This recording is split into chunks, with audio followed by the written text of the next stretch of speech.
proceso de la guerra, lo que fue la guerra. Toda la verdad sobre Patricio Cervilla es una crónica, más que otra cosa, de la primera mitad de la guerra civil, y se alimenta de la necesidad que yo mismo tenía de contar algo sobre esa parte de la historia reciente de España. Y lo considero, por supuesto, un homenaje a todas las víctimas de la guerra, estuviesen en el sitio que estuviesen, al mando de quien fuese. Y bueno, vosotros os preguntaréis, ¿por qué este hombre pensó en escribir algo sobre esos años? Se centró la novela en un hecho tan, no sé, tan cruel, se podría llamar, ¿no? Bueno, es muy sencillo, me decidí a escribir sobre este hecho porque creo que es algo que aún todos llevamos dentro, todavía, y es un tema que creo que todavía se presta a debate. Además de que donde hay un conflicto o algún hecho de estas características, hay pues no una, sino miles de historias que contar. Hay un filón, como diría Manuel Moya en la presentación de Huelva, ¿no? Patricio Cervilla es un romántico empedernido, es un enamorado de su mujer, un enamorado de su hijo, de su familia, es un enamorado de su trabajo, de su entorno en general.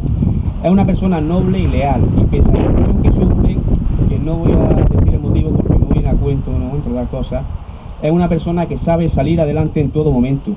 Es valiente en su modo de actuar y tenaz en cuanto a la toma de sus decisiones.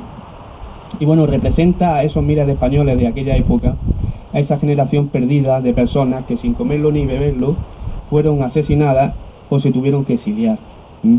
Severiano Expósito, en cambio, representa a esa otra generación que le tocó vivir dentro del país y que parte de ella, sobre todo avanzado ya el tiempo, en los años 50 o 60, pues no quisieron callar, quisieron expresar sus opiniones a pesar de las consecuencias que podrían tener. Si yo tuviera que etiquetar la novela, diría que es ficción, por supuesto, realista e histórica. Histórica porque se desarrolla en torno a un momento clave en la historia contemporánea española y sigue los cánones siempre habituales de este tipo de novela en cuanto a documentación se refiere, y bueno, precisamente porque está enmarcada en unos determinados hechos históricos. Ficción porque evidentemente la historia que se relata no es cierta, aunque hubieran miles de casos parecidos en aquel tiempo, ¿no?, en los 3 años de contienda. Es un libro escrito en primera persona en el que recurro constantemente a los relatos retrospectivos, pues tan habituales en las novelas de Silvia Ibáñez o de Zafón. Y en cuanto a la portada, bueno, aunque parezca cruda, y es cruda creo, pero recuerda a cierta parte de la novela, ¿no?, concretamente a la parte de Málaga, que es donde creo la parte más, una de las partes crudas, ¿no?, que se puede entender por cruda de la novela. Y bueno, la trama gira en torno a unos hechos históricos de suma importancia en los años 30. En primer lugar, la agonía de la República y la entrada en escena del ejército, lo que acaba, por supuesto, en una guerra pura y dura. En segundo lugar, en unos hechos concretos, de los que, como he dicho anteriormente, hablaré dentro de unos minutos. La historia de la novela se desarrolla entre Órgiva, Granada y Málaga.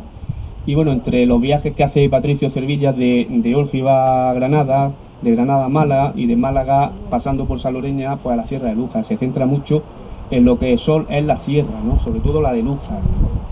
Aunque físicamente solo está dividida en capítulos, consta de 2 partes perfectamente diferenciadas entre sí, cada una de ellas formada por varios hilos desde que era un niño. Para hacerlo, la primera incógnita que tenía que despejar era saber quiénes habían sido mis padres. Esa palabra de solo 6 letras que nos puede convertir en las personas más felices del mundo o, por el contrario, hacernos unos desgraciados. Por adversidades de la vida que aún desconocía, yo me encontraba en el segundo grupo, lo que hizo que gran parte de mi larga niñez la viviera humillado al convivir con unos chicos que en su mayoría contaban con unos padres que los esperaban los fines de semana en la puerta del internado para volver el lunes por la mañana cubiertos de una necesidad tan básica como es el cariño. Recuerdo que lo que más me preocupaba de pequeño era crecer junto a mis compañeros de internado y sacar mis estudios adelante. Siguiendo un orden cronológico, mi juventud la centré en unos ideales que, por sólidos que fueran, nunca acababan de materializarse, y en alcanzar una vida cómoda y próspera que no llegó sino con cuentagotas y después de mucho sudor y sufrimiento. Sin embargo, no me consideraría preparado para iniciar mi historia hasta después de cumplida mi última condena. Con las escasas y malas referencias que disponía sobre mi padre, que no pasaban de 4 palabras, Patricio Cervilla, escritor, Órgiva, me iría bien, tal vez mal, No tenía la menor idea, pero aquel puñado de apuntes podría dar mucho de sí en una pequeña población de la Alpujarra, donde las palabras circulaban de boca en boca como Pedro por su casa. Bueno, yo particularmente no sé si será porque, a pesar de haber nacido bastante tiempo después de aquella época, bueno, he tenido de cerca el tema de la guerra civil. Siempre ha sido un tema con el que he sentido cierta atracción por la barbarie, aquella barbarie que sobre España en los años 30. Sin embargo, personalmente nunca había oído hablar de la caravana de Málaga a Almería. Había tanto secretismo, tanto miedo, en definitiva, que no se podía hablar de ciertas cosas, de muchas cosas. Hasta que hace 5 o 6 años, o 7, vi un documental en televisión, una serie de 10 o 12 capítulos, uno de los cuales giraba precisamente alrededor del genocidio de esa carretera, donde se dice que huyeron de Málaga hasta 150.000 personas, que es una cifra que, bueno, aunque pueda resultar exagerada, aun quedándose en la mitad o en la cuarta parte o en la 10ª parte, sigue siendo bestial. Málaga quedó desierta. Almería duplicó su población. Son cosas que no estamos acostumbrados a verlas en la actualidad en nuestro entorno. De igual modo, tampoco había oído hablar sobre el barranco del Cadenzal hasta ciertos días que leí un artículo de un escritor, Juan González Blasco, de cuyos textos obtuve bastante documentación para escribir la novela, denunciando la construcción de un dique de contención derivado de la obra del pantano de Rules en la Alpujarra granadina, sobre una fosa común en la que a día de hoy descansan entre 3 y 5.000 personas. Por aquellos días yo contaba ya con algunas notas de la novela que pensaba escribir sobre la guerra civil, de manera que me comprometí conmigo mismo a abordar esos dos temas. No podía dejarlos pasar de largo, y lo hice incluso dándole prioridad sobre otros proyectos que tenía en mente escribir. Por supuesto, he intentado hacerlo sin que nadie se sienta herido, lo cual ha sido en algunas ocasiones todo un reto para mí, y en muchos capítulos de la novela me he tenido que ceñir únicamente a la historia, dejando opiniones personales aparte, ¿no? Ahora, bueno, voy a leer la declaración de algún testigo y parte de un artículo periodístico acerca de tales sucesos, unos breves, ¿no? El primero dice así: la gran huida de miles de malagueños durante la Guerra Civil Española fue un episodio tan trágico y sanguinario como poco conocido. Recuerdo que cuando yo era aún muy joven, una vecina de mi padre me contaba cómo, siendo ella una niña, habían huido hacia Almería por temor a represalias, ya que su padre era militar republicano.